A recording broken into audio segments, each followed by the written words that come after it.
everyone, and welcome to the Weeb Years. My name is Beanie, and with me is my Weeb-tastic co-host, Laurel. Hi, I'm Laurel. Laurel, I fucked up. Oh no, what's wrong? We were supposed to have a guest today, and I forgot to bring them here.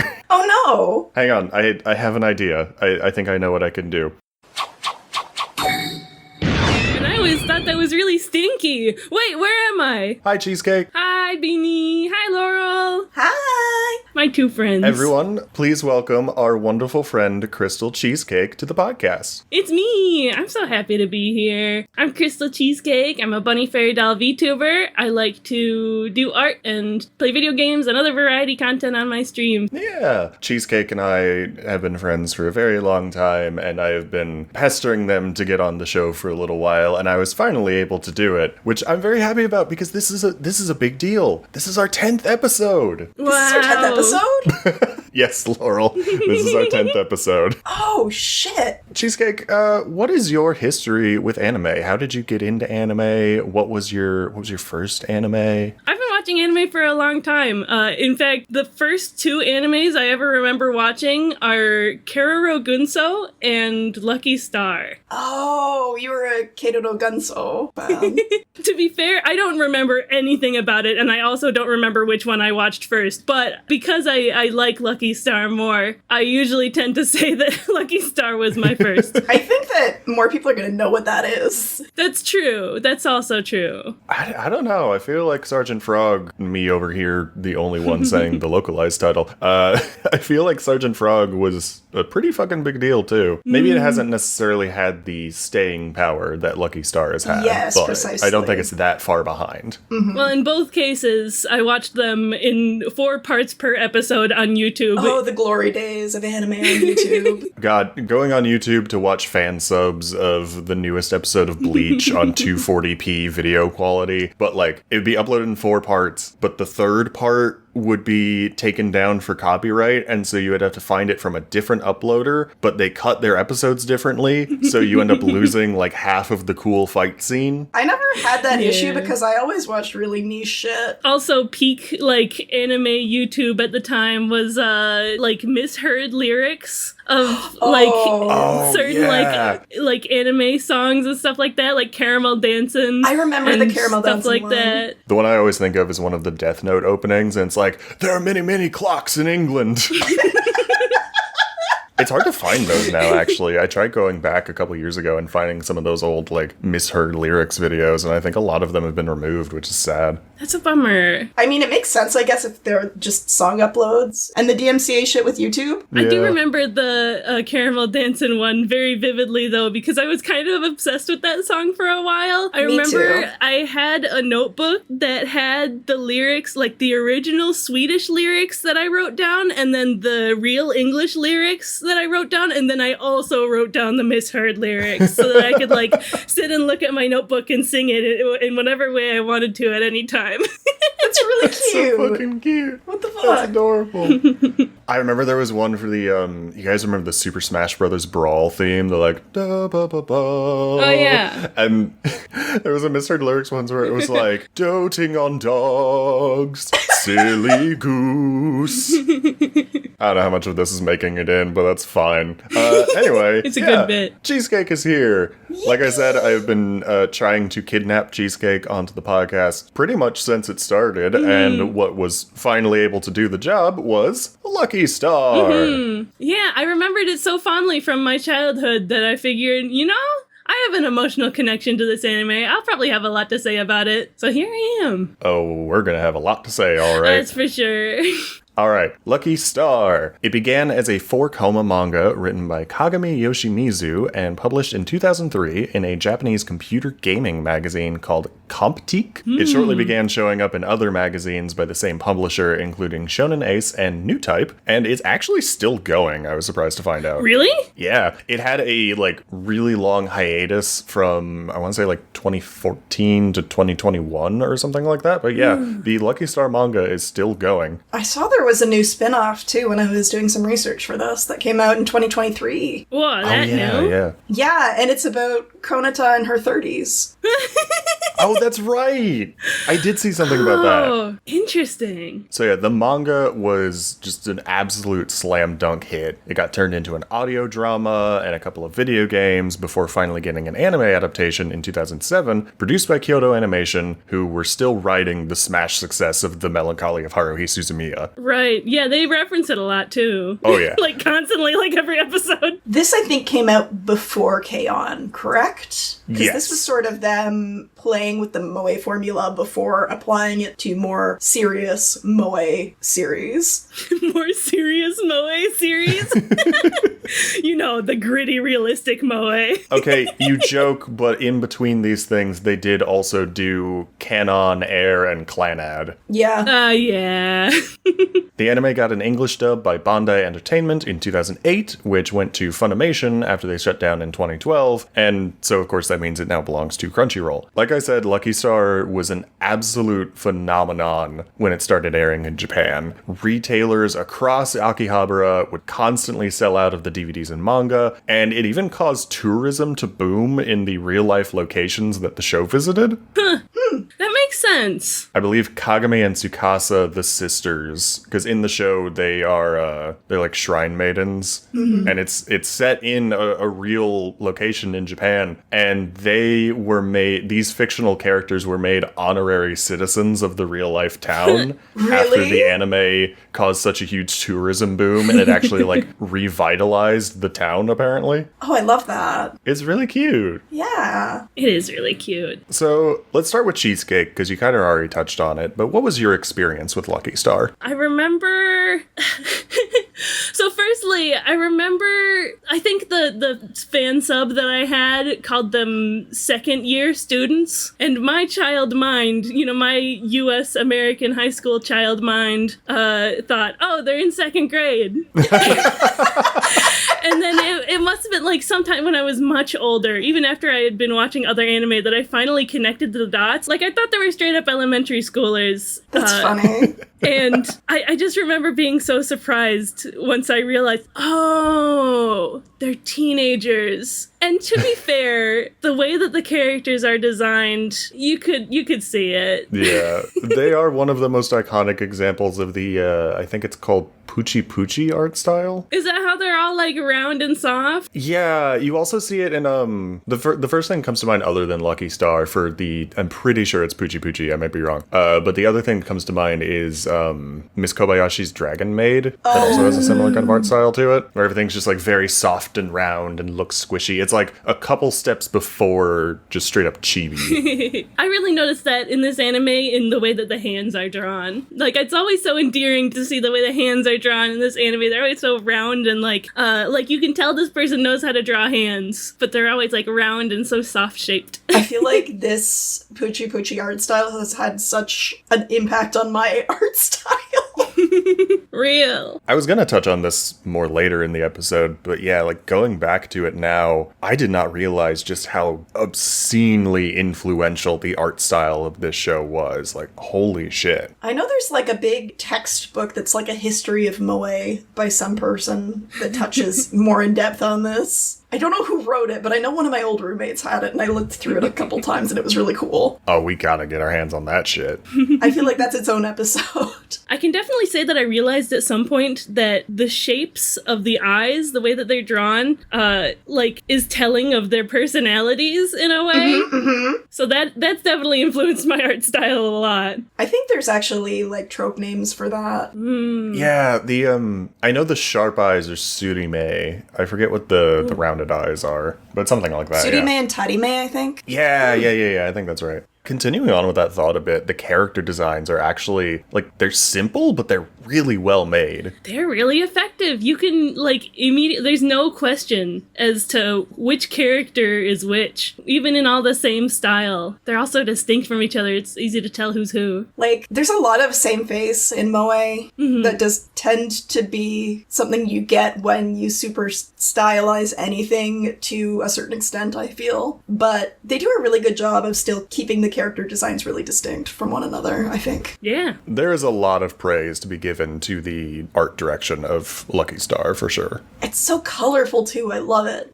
We kind of jumped around a bit, but Laurel, what was your experience with Lucky Star before this? Okay, I have a very specific story about how I discovered Lucky Star. So, back in the day, there was like a database website I would go to that was like a music database where people would upload all different Vocaloid songs. Ooh. And I was scrolling, and on the side there was like recommended songs, and I clicked on one, and it was one of the drama CD songs from Lucky Star. Oh, so I tried interesting. watching it, and I couldn't really get far in it. I didn't really get past maybe 6 episodes because I found it kind of boring at the time. But I listened to all of the songs and all of the drama CDs. That's so interesting. Yeah. I can't imagine, like, drama CDs for anime being anything that I would really get into. Well, it's cool because you get to hear, like, the characters singing in character voices. And you get to, like, read the lyrics, which are, like, all kind of about, like, the character and their perspective on things. Because a lot of the drama CDs, like, I didn't really listen to the dramas because I don't understand Japanese. Right. But I would listen to the songs from the drama CDs. It's like musicals?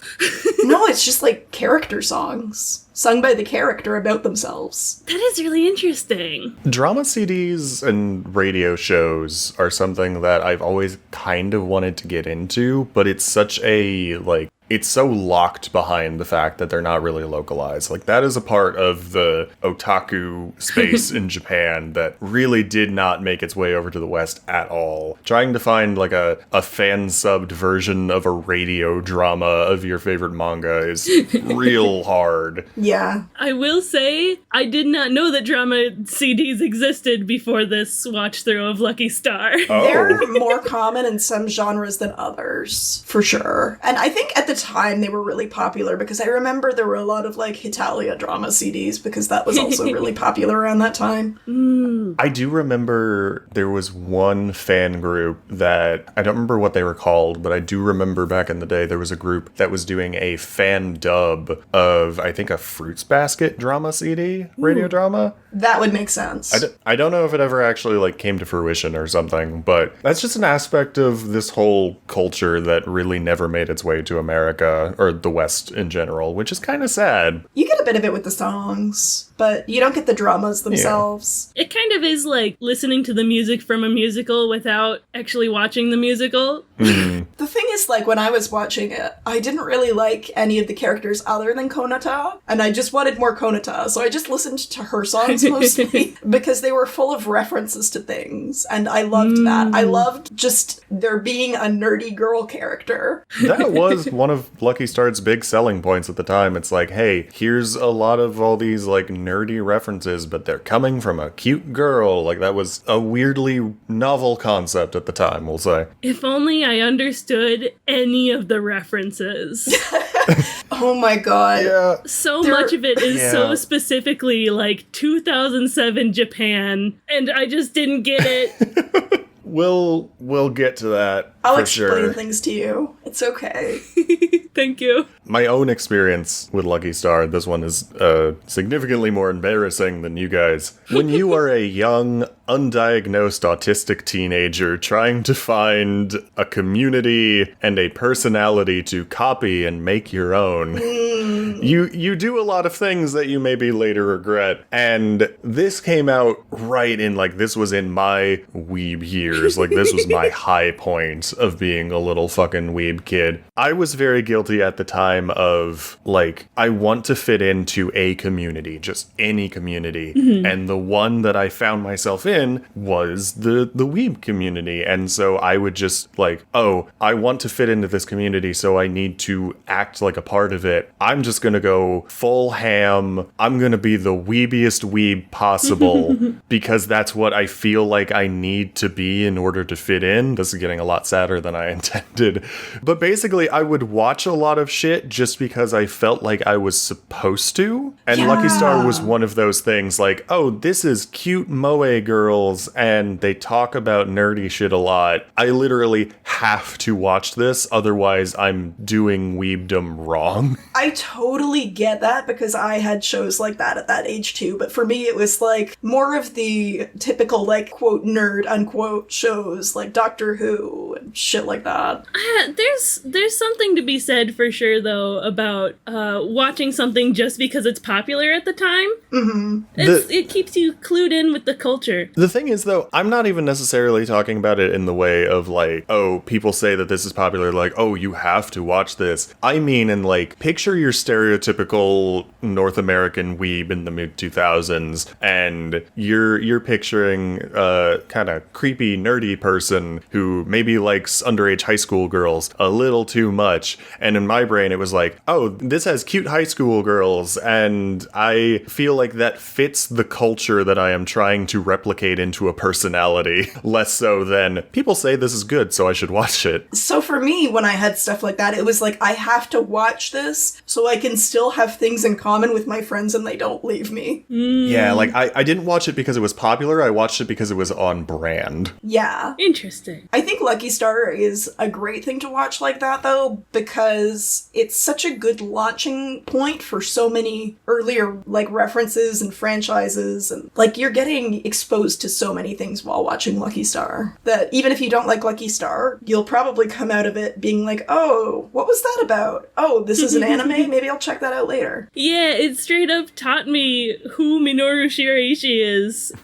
So I'm learning Yeah. Japanese voice actors. Yeah. So this would be a natural starting point for talking about pretty much any anime that we cover, but more so than anything with Lucky Star, if we're gonna start anywhere, we've gotta start with Moteke Sailor Fuku, the opening. It's because so good. holy fucking shit. It's so iconic. I watched That it is- every single time. I watched it every single episode. Oh, I yeah. watched it multiple times at the beginning of some episodes. I really wanted to soak it in. I want this music, and I want these lyrics, and I want the video in my blood. I love this song. It's massive. Like the impact that the OP alone has had, right up there with fucking Hara Hara Yukai. Yeah. Potentially surpassing. I would argue I that the would say Lucky Star OP surpassing. is a little bit bigger than that. I might be wrong, but that's the argument I'm gonna make. I That's is the to argument that me. people can have with me in the comments of the YouTube video. I'm doubling down to support you. If you think Hare Hare Yukai is better, fuck off. I'm not saying which one is better. I'm saying which one was like has remained in the popular consciousness more. I'm being reductive. Laurel's boosting engagement by having a loud opinion. Yeah. If you don't think Moteke, Sailor Fuku. Moteke Sailor Fuku. if you don't think the opening of Lucky Star is good, then you can eat it. They're gonna make me pronounce it for you and then don't even use it. It's easier. I do. God, do I want to tell this story? I don't know, actually. I have a very embarrassing story related to this opening. I mean, And I'm you really can always not cut sure it if I out. wanna- I mean, you can't erase it from our brains. I guess that's the better question. That's fair, I guess. So, you're gonna know exactly where this is going when I start telling the story, but when I was a little baby weeb, and this was one of the things that was very popular and I was watching, at the time, my aunt, who was a middle school teacher, she had just been pulled on to be the coach for the middle school cheerleading squad. Cute. And I tried so hard to convince her to teach her cheerleaders the cheer routine from Moteke Sailor Fuku. That's cute. That is really cute. But you're No. also right that it is a little embarrassing. I think it's very charming. It's very embarrassing. It's very embarrassing. I mean, when you're a kid, you don't really understand the scope of anime. Yeah, I'm a kid. I was like fucking 16. That's a kid. that's a kid. Well, yeah, but when you say when you're a kid, you think like 9-year-old. I was very much an embarrassing teenager. Yeah, weren't but I we mean, all? like, when you're so into something like anime, anime and you don't really have much of a context for the world yet, which I don't think most people have till they're like 25, I think that it's really easy to not understand the scope of that interest. So I think it's fine. I think it's really cute. You're valid. You're valid, Beanie. I just want you to imagine a small town middle school teacher, wife of a cattle farmer in Midwestern Missouri, one Sunday morning after church, and her zit-faced, greasy weirdo of a nephew comes in and is like, hey, look at this. Isn't this interesting? And what is being shown to you? I I guess understand so. how it could maybe look bad from an outside perspective, but again, if you're 16, you're the same age as these girls. Like, it's fine. Oh, that's a weird thing to think about. Younger, actually. Don't they start at 17 in the that's- show?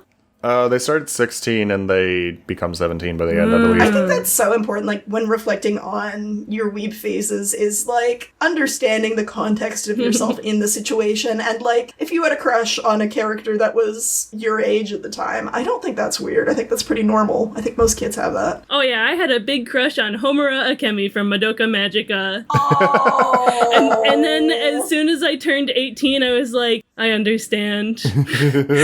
I have to let you go.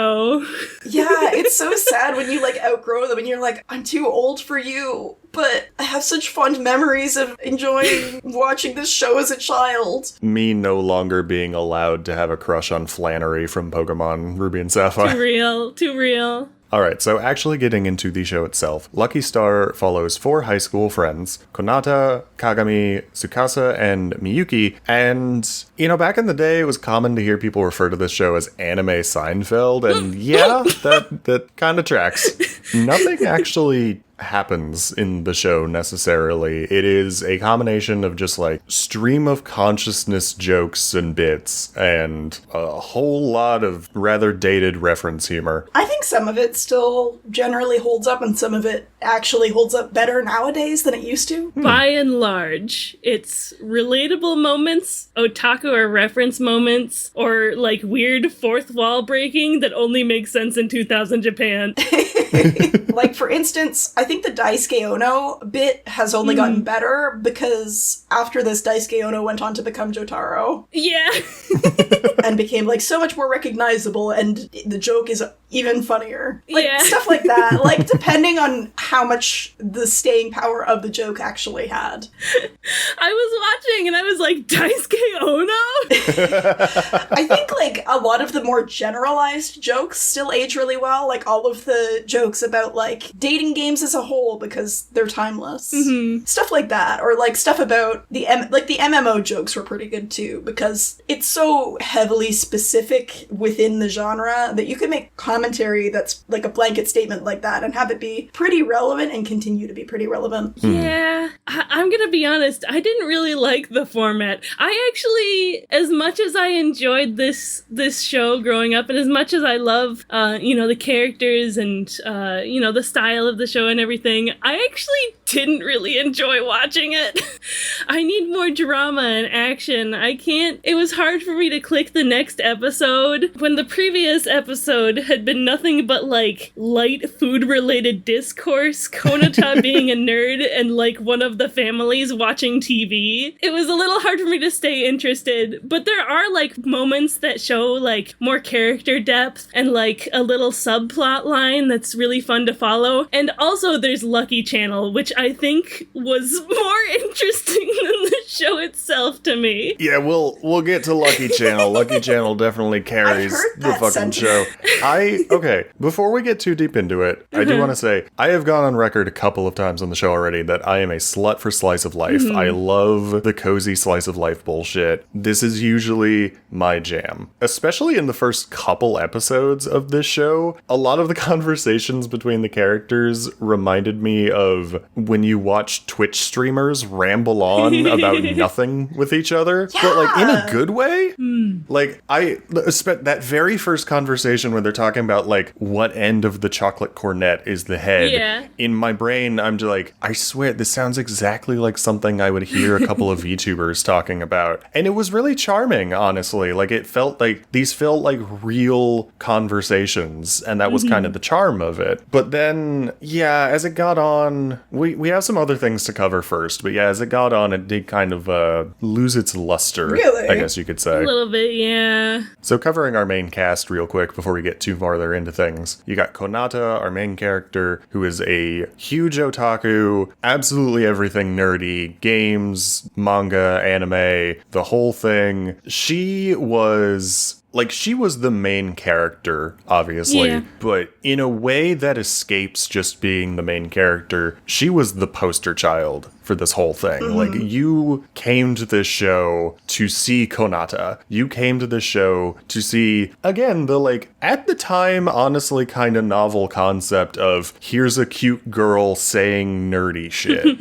And that was kind of the thing. That was the draw of the show for the majority of people. Yeah, I did like Konata, even though pretty much she was too nerdy for me, in the sense that I didn't understand pretty much any of her references, but she did have good wisdom. Even despite me not getting her references, how, like, lax and clever she was, it was really appealing. I really liked seeing when she would have a clever solution to some small problem, or when she would use some, like, trickery or manipulation on her friends to get them to, like, go to conventions or whatever with her. Yeah. I liked that. I do like Konata for the most part. I have another issue with her that I'm sure we'll cover later. Yeah. Yeah, she is a treat for the most part. Yeah. Also, gotta give huge shout outs to Wendy Lee. Does an amazing job. I love her performance. It is very different from the performance given in the sub, but I think she does a great job. Really love Wendy Lee's performance. The dub in general, I think, is pretty good. I was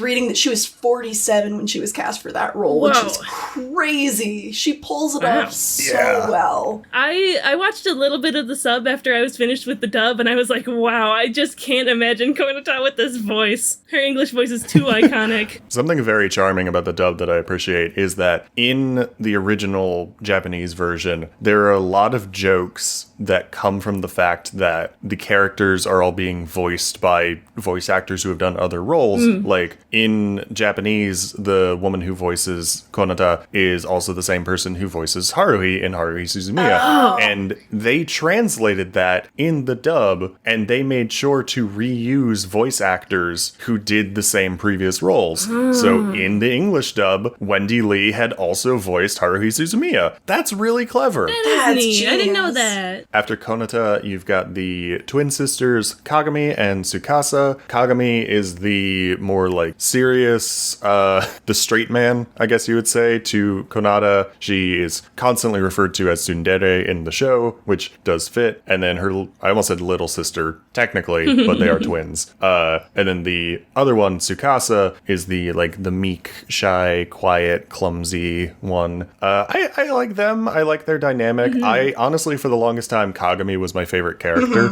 mostly just because she was the one who was, like, the closest to being a real human being. Yeah, Kagami is definitely, like, even though she's a tsundere, like, an icon of the tsundere archetype, she seems like the most realistic character, whereas most characters in that archetype really get kind of ridiculous. Most characters feel like characters. She feels like a person. Yeah, and I think she acts, like, pretty reasonably considering the company that she keeps. Yeah. Yeah. Tsukasa, on the other hand, she doesn't seem to have a lot of depth, but she's really stinking cute.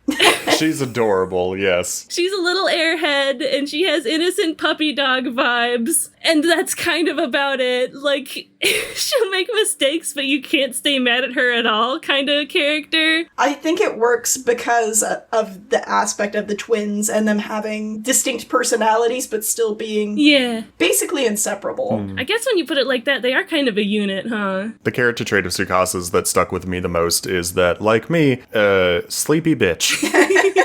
And finally, we have Miyuki, who is this, like, the book smart, very studious, very sweet, kind of clumsy, just, again, as described by Konata in the show, she is just the living embodiment of the concept of moe. She is incredibly clumsy and constantly making mistakes, but she's just so darn cute. Yeah, I really like Miyuki. Her personality is upper class. Yeah, she's the rich girl. She does info dump a lot, though, which is a really fun aspect with the other characters. I like that. They use her like a human Wikipedia, which is really fun. In the beginning of the show, she was definitely my favorite. Like, with her being, like, smart and clumsy, it's really endearing. But when they revealed that her habit of, she does the info dumping, because she has a habit of looking things up all the time, and she developed that because she wanted praise from her mother. She really enjoyed when her mother would praise her, because it would impress her so much, and that's so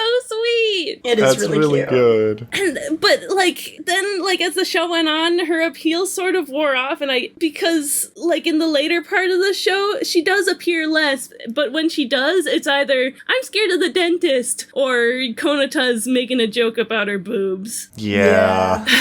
And so she kind of, just because of that, she kind of lost the appeal to me. I don't hate the dentist bit because I also hate the dentist, so that part is relatable. The boobs are a little egregious. Yeah, I just don't like when the only jokes about a character gets boiled down to that. Yeah, I do remember when I was a kid, I'm pretty sure I had a crush on her because she was like the pretty shy girl, and I really liked shy girls growing up. I think I pretended, again, going into the weird psychology of what it's like being an undiagnosed autistic child, I think I pretended to have a crush on Konata because I thought that's what I was supposed to do. See, that's what I did with boys.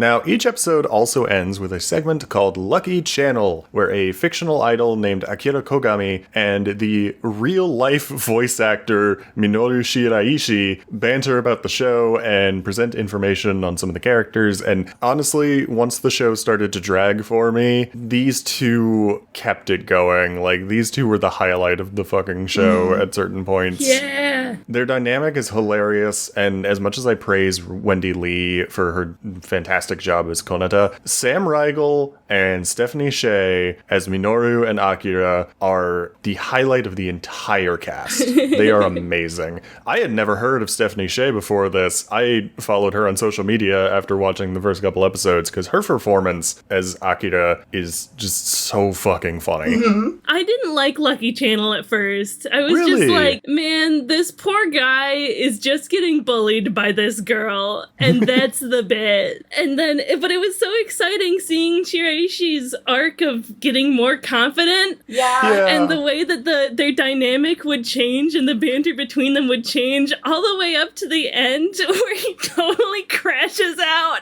I think the joke is made funnier. I didn't know this until I think like episode 5 or 6 is when I found this out, but I do think the joke is made funnier when you know that this is an animated version of a real life person. Yeah. Something about that does make it way more amusing. So, alright, I didn't have a good time with this. I think I had a pretty good time with this overall. Here's the thing. Here's the rant. Like 60% of the show is just reference humor, and mostly in the form where the punchline is just naming the thing you're referencing. And so many of the references are obscure even by the standards of diehard otaku. Like, I was a super weeb when this came out. I was the target audience, and even I missed like half of these gags. All of the ones that I got were about girls love anime, if that tells you anything. Oh, and the MMO ones. I got the MMO ones, too. The only ones I got were either about Pokemon, which there were a couple in there, or just, like, general anime culture and, like, Japanese language. I think I probably got more of the references than you guys did, and I don't mean that as, like, a brag or anything. No. The one bit where Konata was with her dad and they were just talking about Gundam, I was like, Yeah, I found out after watching, as I was doing research, the English DVDs actually included liner notes that explained all of the various references. Oh, that's nice. That would be a really interesting rewatch. Yeah, I wish I had it. Because so many of the references fall flat, you need to rely on the quality of the characters to be engaging, but the only two characters with any actual depth are Konata and Kagami, at least for the first half, and Konata is the source of all of the unsuccessful reference humor, and most of Kagami's job is just to react to Konata, so even that only kind of works. Yeah. I mean, I don't think it's very funny as a whole. I think it's charming, though, and it stands solid as a slice of life, even if a lot of the jokes you don't get. I am the slice of life slut. This would usually be my thing. But I found myself thinking, and by it was really soon into, it was by episode 9 or something. I found myself thinking, if watching your silly comedy anime feels like effort, I think you made a bad silly comedy anime. Right, but I also think that if you're a super fan of the genre, that you have probably seen a lot of really good slice of life, and Lucky Star is the kind of thing that you waltz into when you're first entering the world of anime. So I think it fulfills a different need than an actual well-written slice of life. I think it's just a very good introduction to the anime culture itself. 2 things. 1, I love in your attempt to give credit to Lucky Star, you actively admit that it is not well written. That's very funny. Secondly, I'm going to disagree with your point, because I think that a newcomer to anime and to slice of life would be so fucking bored by this. Yeah. I don't think they would want to go check out other slice of life. Another thing, I have so many things. I'm going to complain a lot today, unfortunately. I understand. Another huge chunk of the humor in this show is a lot of Japanese wordplay and puns, which you would expect from a Japanese comedy. It makes sense. But the dub does not even bother trying to localize them. Oh. They translate them directly, which is the stupidest possible way to handle Or that. they don't translate them at all. Well, that's what I mean. They just translate it to English, but they translate, they don't localize. There's a bit in one of the Lucky Channel segments where the character Shiraishi gets colored white, and he says, "Oh, I'm Shiroishi now." I get the joke, because I know that in Japanese, Shiro means white. Yeah. But you should have just rewritten the joke, okay? There's a infuriating number of moments, especially in the second half. I feel like it's worse as the show goes on. But there's an infuriating number of moments where they just do not try and localize the jokes whatsoever, and they just end up saying... They say sentences that the characters react like something funny was said, but in English, it's fucking nothing. Yeah. It's nothing. If the joke doesn't translate, don't translate the joke. Write a new one. It's fine. Just rewrite the script. That's what you're supposed to be doing as localizers.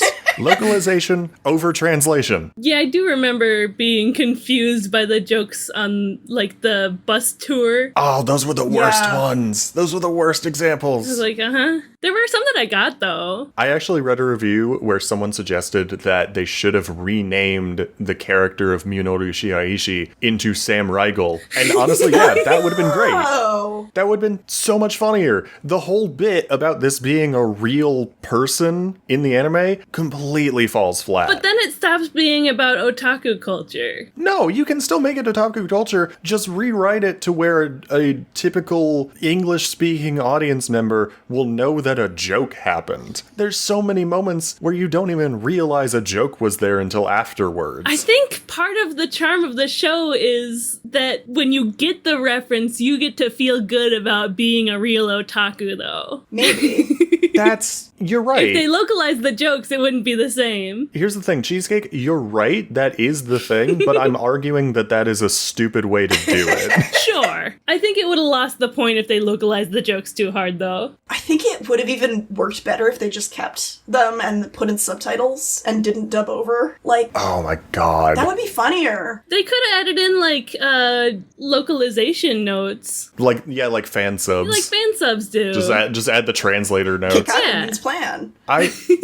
This is the annoying argument of whether or not localization is a good thing to begin with that unfortunately is still very popular in anime spaces. Yeah. It is, by the way. Always localize your shit. Localization is good. Fuck you. Accessibility is good. Yes, localization is important. I think it's a more nuanced will discussion than Yeah. gung-ho localization, because look at all the 4Kids shit. But also, I loved the 4Kids shit, so I get it. Wow, I love jelly donuts. Okay, that is overdoing it. I'm not talking about that. But I am pro rewriting the source material if it makes it make more sense and makes it more interesting in your adaptation. Yeah. There is an argument to be made about staying true to the source material, yes. But that's where subs come in, okay? If you are going to dub your anime, localize it. If someone wants the, like, quote-unquote true original version, then they have the subs to go to. But if you are going to try and make this accessible for an audience that does not speak the original language, you need to actually make it accessible. All those people who are complaining about the fucking My Hero Academia dub where they made a character say, like, on fleek or whatever the fuck. Funny. Like, no, that was a great localization. That totally fits that character of a preppy, trendy high school girl and her talking about, like, her saying, oh, that's cringe. That absolutely fits the character in a localized context. That's a good localization. Yeah. Fuck you. I haven't seen that dub, but that sounds good. Like, where my concern is coming from is I think there's times where it's appropriate to rewrite stuff and there's times where it's inappropriate to rewrite stuff, like renaming characters that don't really have a naming theme just to make them more accessible to a Western audience to remember their names. I think that kind of stuff is questionable. Oh yeah, don't like turn Takeru into John. Don't do that shit. My poor cardcaptor Sakura. Yeah. That's more my issue is I'm concerned about taking away cultural aspects of the original media to make them more palatable to other audiences. But I don't think that rewriting jokes or wordplay or anything that's strictly language-based is an issue. And again, I think names are fine too when it's stuff like Phoenix Wright or Pokemon where all of the names are puns and you need to be able to identify what that pun is. Like that's a reasonable situation to change a name. That is a good point. You could absolutely go overboard and just butcher something, but I take issue with the people who will be mad that, like, the smallest change from the original Japanese script, they screamed to the heavens like everything is ruined now. Like, you're stupid. Shut the fuck up. I'm coming for you. I don't care. Fuck off. I get mad if I think that they've translated it in a way that it's not conveying the original meaning, but if they're using slang, that's fucking fine. Who cares? I think Lucky Star is a unique case, though, because the show is kind of mostly about otaku culture of the time. So localizing the jokes, like, removes them from the original context. And sure, we don't have the original context because we, we weren't born in Japan, nor do we know what they're talking about. But if we do know, then it's rewarding. Right, but I think Beanie's more so talking about, like, the puns. Even I enjoyed when I did get the Japanese pun. That's fair. It's like, oh yeah, a torii gate, like a bird resting, yeah. I will fully admit that, yes, there were a lot of instances. Like, again, I got the Shiroishi joke, and I Right. thought it was funny. I missed that and one the torii completely. gate that you mentioned, too. See, and this is what I mean. Like, I think it is such an asinine way to go about trying to, like, think about it from the perspective of the localizers. Like, they just spent probably a shitload of money taking this property so they can release it in the West and make money on it. You would think that they would want to make it as accessible as possible to a wide audience. No, I like the way that they did it. I don't know what I think. Another good example, there's a couple of scenes where Konata is, and this isn't even about, like, changing source material, but there's a couple of scenes where Konata is chatting with people over the computer, and it's just shots of Japanese text in silence until Konata reacts to whatever she read. Either edit the visuals so that the text is translated, hard bake in the subs, or dub over what the other person wrote like they were narrating it so that you know what the other half of the fucking conversation is. Yeah, there's The some way weird I was choices. watching it did have the translations at the top. You had to pause, and it was really quick. I think for a few of them, I don't know that they were for the computer conversations, though. The one I was watching it through, it didn't have hard baked subs, and even when you turned on the subs, it didn't translate the writing. Like, those should have been hard baked on the footage subs. That should not have been an option that you could turn on and off. Yeah. It was usually pretty much just her teacher scolding her for being up late or something. Yeah. Oh yeah, but that's still, like, it's just a bad localization. It's a great dub, it's a bad localization. Yeah. Now, there are moments where the reference humor does work, but it's when the reference is something like it's you see characters from different anime walking in the background, or when they're at a claw machine and they're grabbing Keruto Gunso plushies. Some characters go through a fun art style shift. Those work. The reference needs to add to the joke. joke, the reference can't just be the joke. The punchline cannot be the name of another series. I guess I can see that. Yeah, when they did style changes, like the whole Initial D bit with Yuine-san. Oh my god, that's the funniest joke in the whole show. That one works, because there's other things acting as the joke beyond just, hey, do you know what Initial D is? Yeah, the whole joke is that she drives like an absolute maniac, even though she's like a street law-based police officer.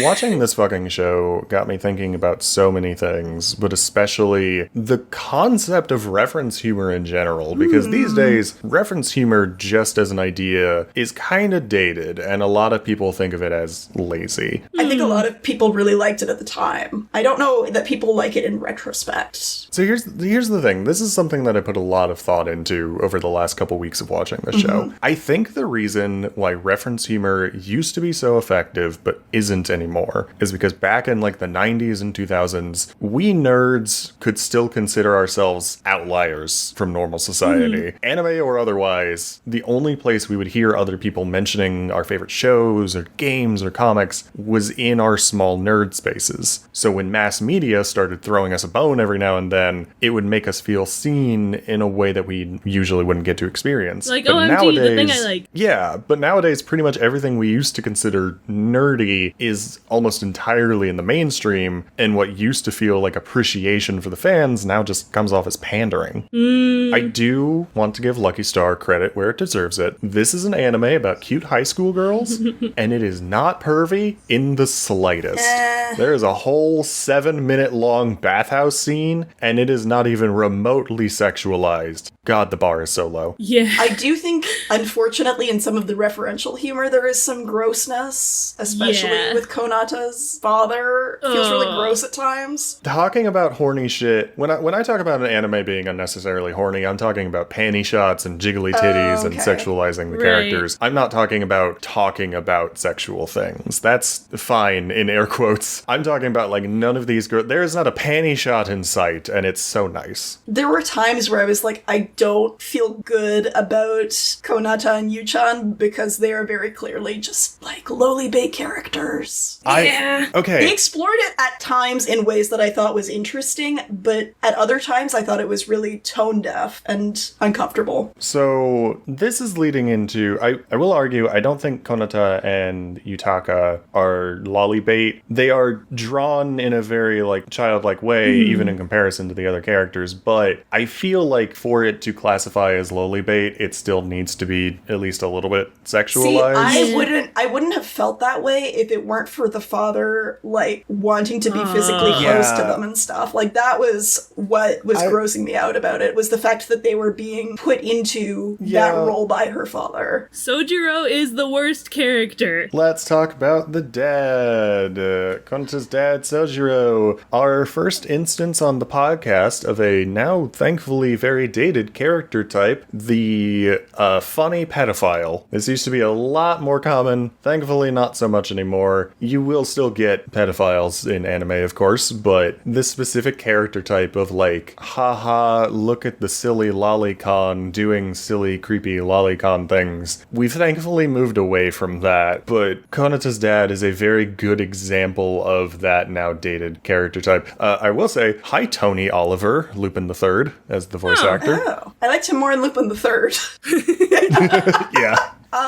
Yeah, I don't know. Something about the way that the humor is presented just feels so insidious with the fact that the rest of this show is, like, really just slice of life about girls being cute, and then you throw that character in there. And it feels bleh. For the entire show, they portray him as, like, a weird pervert who plays adult games about high schoolers, and then reference him, like, being obsessed with the real-life high schoolers of the show, including his daughter. daughter. Yeah.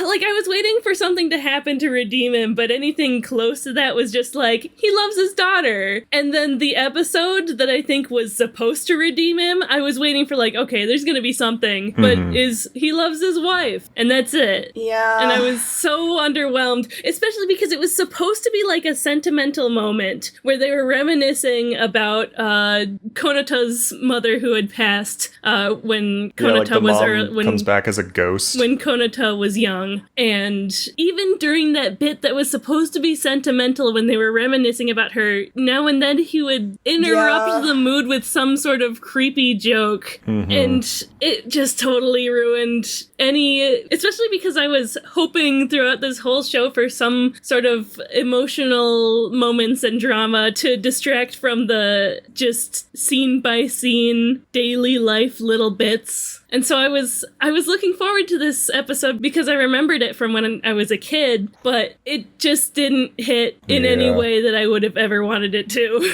And the show just kind of, like, brushes it off as like, oh, this is innocent. Like, they make jokes about how he needs to be careful because people are going to assume that he's kidnapping people. And it's like, can we not? Oh, Dad, you're so gross sometimes. Exactly. That was a pretty good impression, too.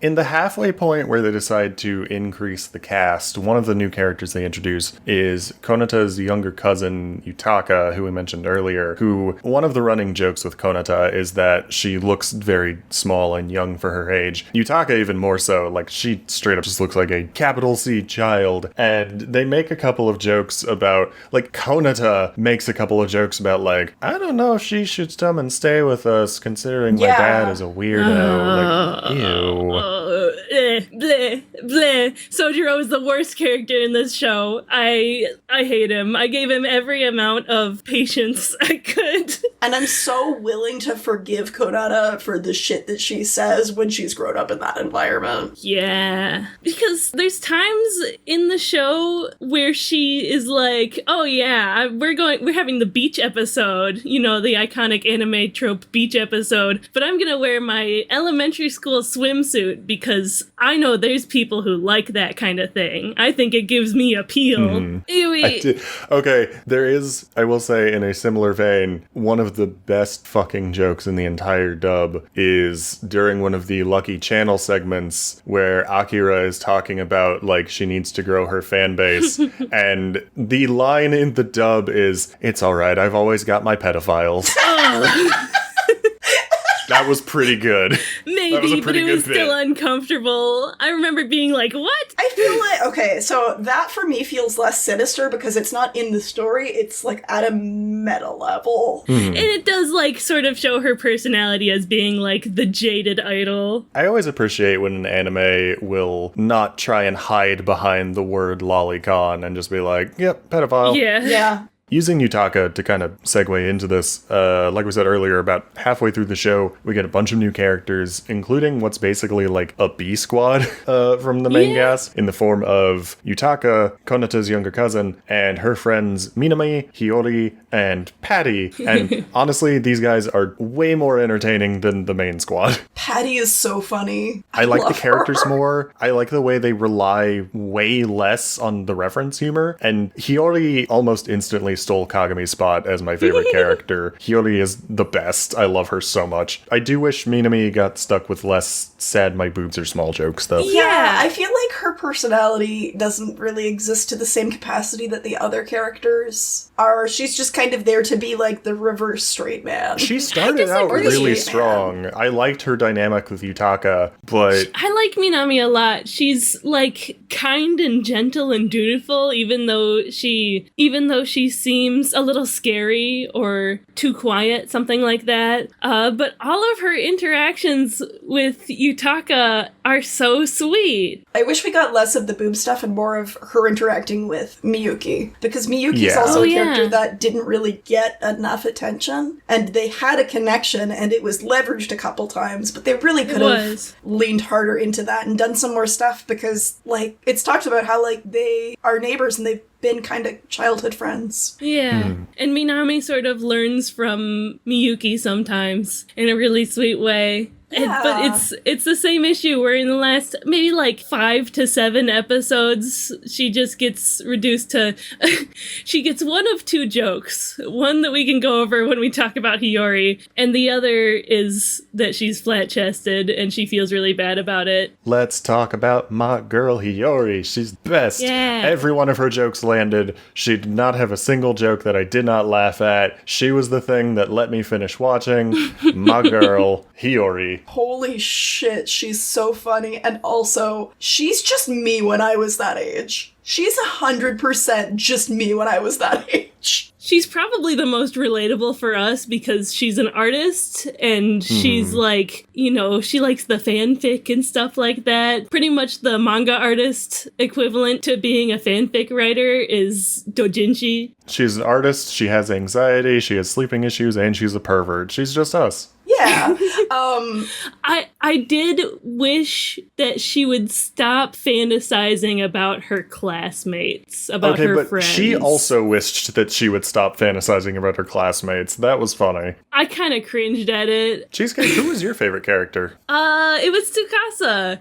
Actually, when I was a kid, it was... What was her name? The girl with the fang. Misao. I guess I just thought she was cute, and I thought her fang was cute, and I liked her silly tomboy energy. I do like her design. But with this watch through, it was definitely Tsukasa. Even though she didn't have a lot of character depth, there was just so many moments that I was like, oh my god, she's adorable. And she's also relatable, because I also had a lot of similar moments in high school where I would be trying, but I actually think that Tsukasa and Konata both are good ADHD representation. And this is speaking from personal experience as someone who has ADHD and is diagnosed with it. I did get those vibes at a couple points. I would say Konata specifically is more AUDHD because of the way that she describes life milestones as, like, coding triggers. Konata manages her ADHD in a way that she doesn't push herself too much, and she just goes with the flow, and she'll accommodate her issues bit by bit. Like, she leaves her textbooks at school because she knows if she brings them home, she's going to forget to bring them back. Yeah, that's true. I didn't even think of that. That's very... Instead of forcing herself to concentrate on studying, she'll give herself breaks when she feels like she needs them, however well that works. For her. Whereas Tsukasa, she manages her ADHD in the way that she tries to keep herself on track. She uses the people around her for help and guidance. She uses a lot of support. And she frets over it. Mm-hmm. And both of those sort of methods are so relatable to me. I couldn't get over the fact that, like, just about every episode I was relating in a very ADHD specific way to both of them. Konata especially. There's even, like, aspects of, like, hyperactivity with her because she excels in sports but hates them. Yeah, both of them have moments where they're talking about something and then randomly something totally different comes to their mind and they'll start talking about that. Especially with, like, Tsukasa when she got her new phone. Mm-hmm. And she was so excited about it that it was the only thing that she was thinking about. She was hyper-focused on her new phone, and she was having so much fun with it. And Konata is just another example of hyper-focusing on things like that. But yeah, all of this to say that Tsukasa being an ADHD icon for me, unofficially, I'm sure, and also being so stinking cute, and also not making cringe lolicon jokes, made her my favorite.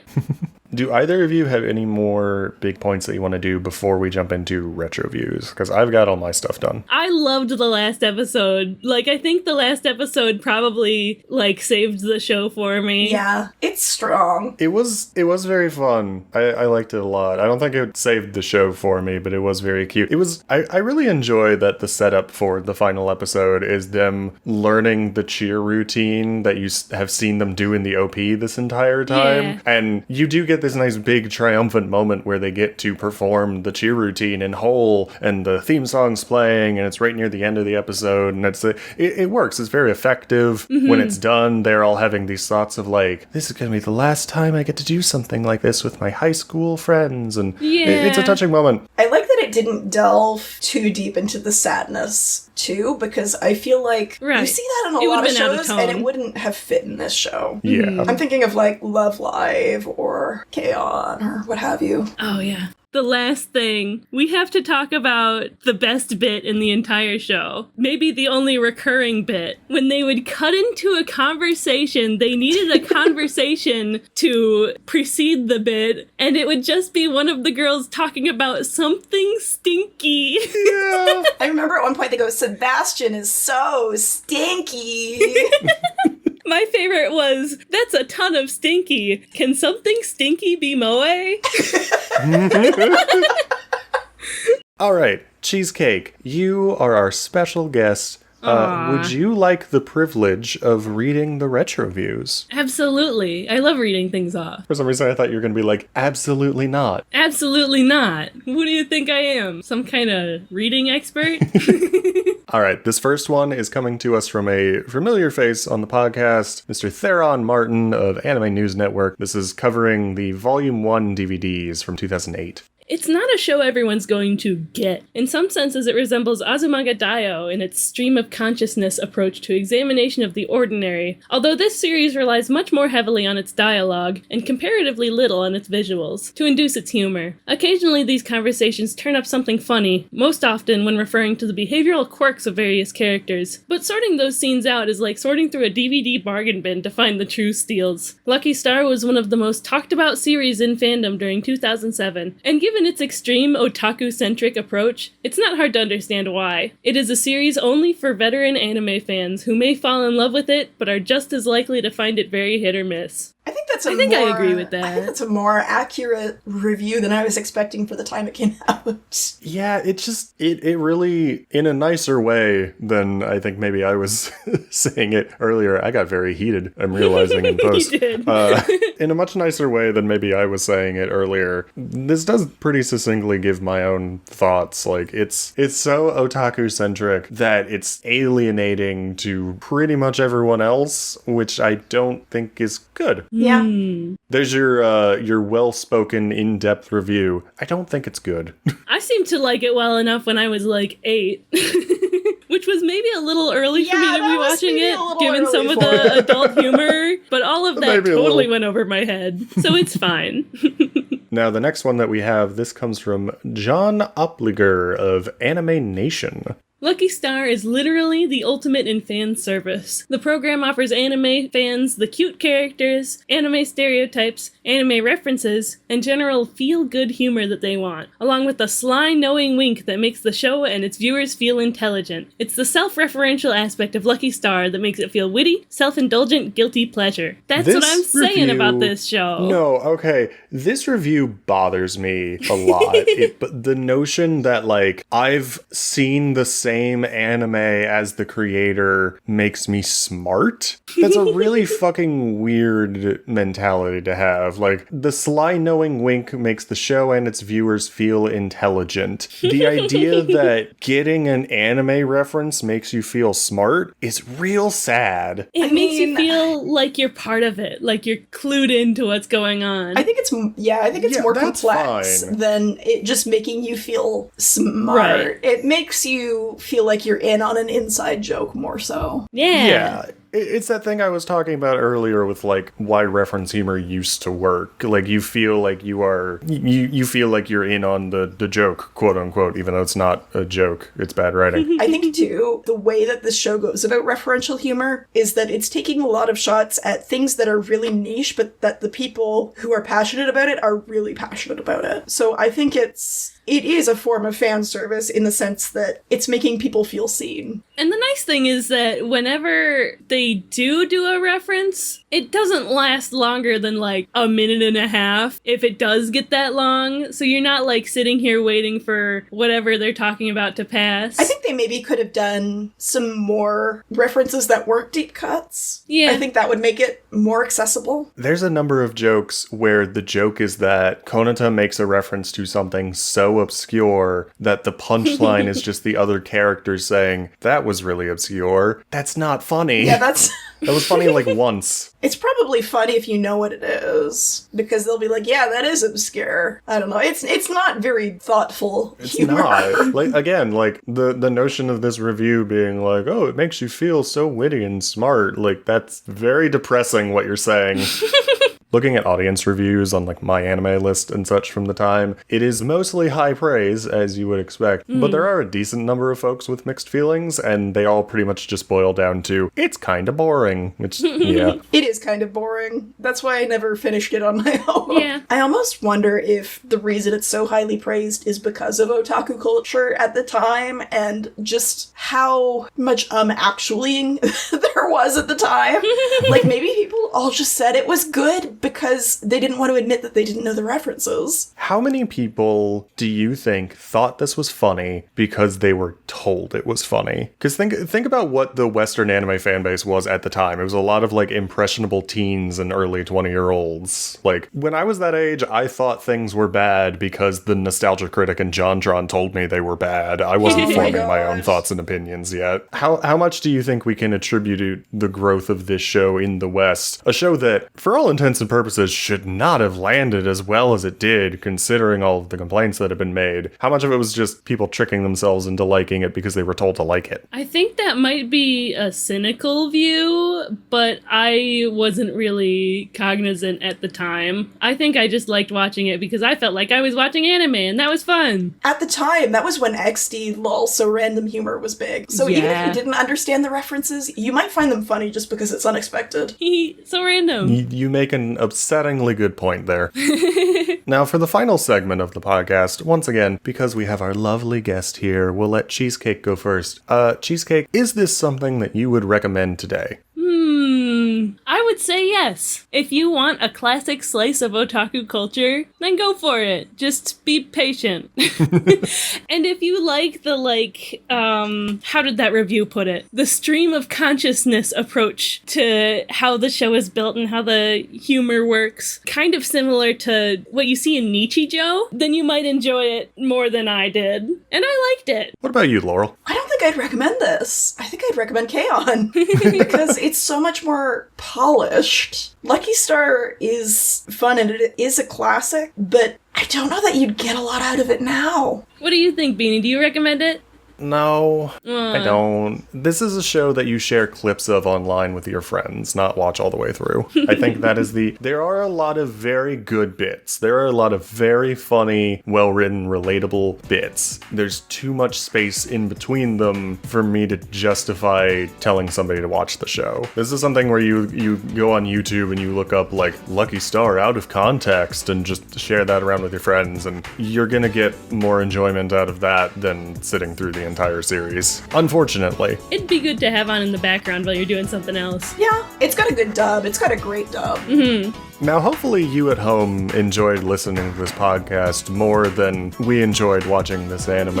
And if you did, please follow us on Blue Sky at Weeb Ears. Yeah, Butterfly app. If you have questions, comments, concerns, feedback, or just want to write a letter to us, you can reach out to us at theweebyears@gmail.com. And if you happen to enjoy our lovely guest host, Cheesecake, you can find them on Twitch and Blue Sky at CrystalCheesecake. Yeah, I do streams. Yahoo! It's fun. And you should. Cheesecake is adorable. Aw, shucks. Bye, everyone. Bye, everyone. Bye. Bye-bye, Stinky! Stinky. Stinky!